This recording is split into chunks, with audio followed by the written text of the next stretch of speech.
Author is funded by the Pacific Northwest Writers Association, supporting writers from pen to publication since 1955. To learn more about the PNWA and their yearly conference, please go to pnwa.org.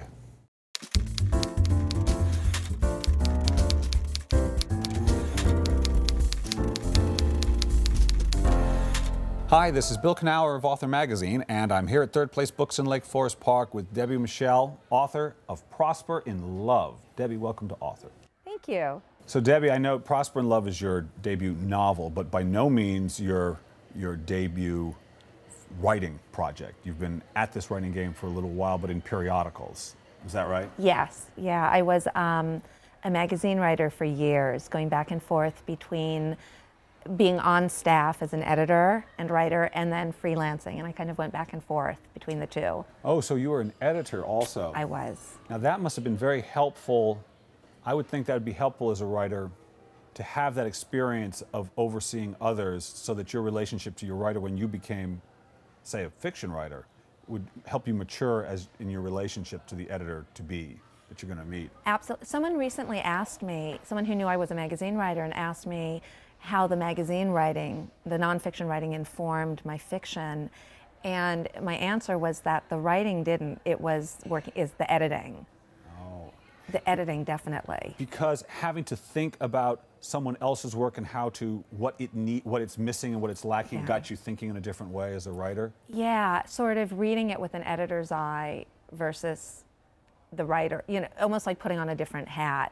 Yeah. And even now, you know, I have a circle of writers who we exchange work and give feedback, and I find doing that, it always sends me back to my own writing, kind of renewed, because it's so easy to see what's working and not working in someone else's work, and if you're looking at someone else's and then you go back to your own, sometimes it transfers pretty nicely. Or I'll have done the same thing that I noticed in theirs. And so when you were doing, it seems like a lot of the work you did circled around, I mean, as it was a broad spectrum of stuff, but there was a lot of pop culture-y kind of things. It seemed like, depending on, you would Spy and Buzz and all this kind of stuff. Is that true? Is that? Yeah, I mean, people say you know, if people refer to me as a journalist, I feel very self-conscious because I was doing a lot of, you know, what you might call fluff, and I did a lot of interior design. I was a design editor at a design magazine for a while,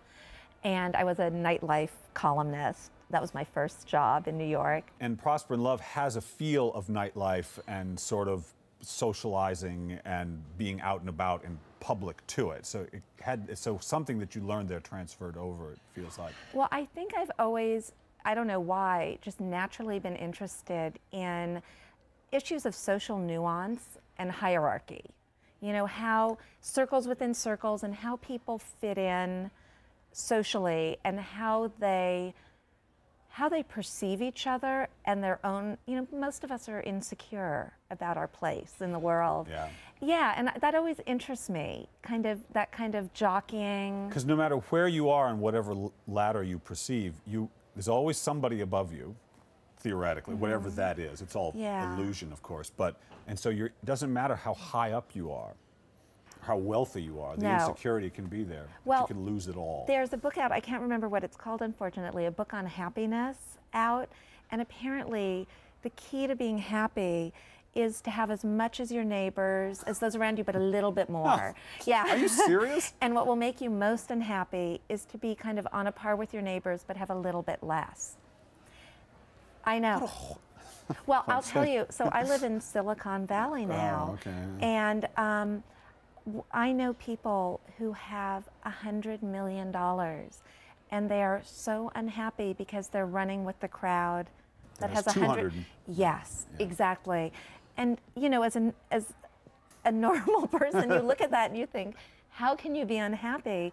But I think that rule really holds. But I think an author has to deal with that because your book's going to come out, and there's the New York Times list, and then there's the awards, and there's all this list and that list, and there's always this ranking and comparing. Where are you on the Amazon?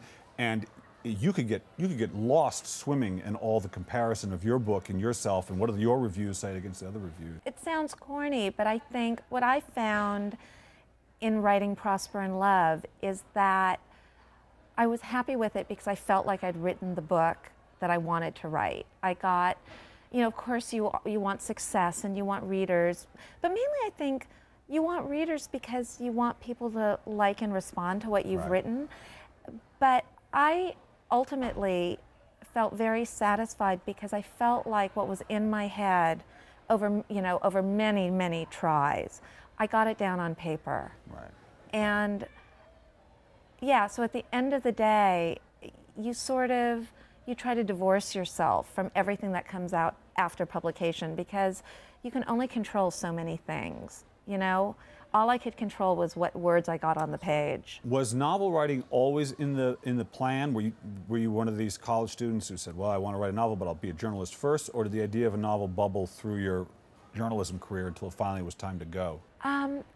That's a good question. You know, I think maybe I was not very introspective when I was young. Oh. I didn't think about it. I didn't think, gosh, I want to write a novel until the day an idea for a novel popped into my head. Oh. And there are some aborted attempts that exist on old floppy disks. Yeah, yeah. But yeah, for me, I was never a short story writer, really. I'm a novel reader. And I just, you know, one day an idea popped into my head, and it really did pop into my, you know, every idea I've had, it came to me full blown. You know, it started with an image, but from the beginning I knew kind of beginning and end, and the middle is always, the middle muddle, they call it, right? Yeah. It helps to have an end, though. It's great to have a destination. Yeah. And you might not end up, I don't always end up like with the scene that I originally envisioned, but at each moment of writing, I think I know where I'm going. So, and I know that's not true for everyone. I mean, there are so many different ways that people work. All right, so you've got your second book on the way. You're sitting at your dining room table now, writing it, yes? That's where I write, yeah. So what did you learn? I'm sure you learned a lot, but what did you learn writing Prosper in Love that you know for sure you're taking to your next book? Well, I've learned that I actually am a slow writer, and I need to give myself that time, and that... Outliner? I would say no. No, I wish. No, why wish? Why? You know how many writers do not outline? The majority. I know, but then you spend so much time. Yeah, I know. It doesn't work for me. I've tried. If it doesn't work, don't. You can't if you can't. And in fact, I'm so bad at outlining that when I was in the stage of sending out my book to agents, and if their website, if they ask for a synopsis, I wasn't going to send it to them because even having written and finished the book, still didn't like to do it. I couldn't do it. It's too, it's not my... All right, so my last question to you is, on a similar vein, if writing has taught me anything, it has taught me what?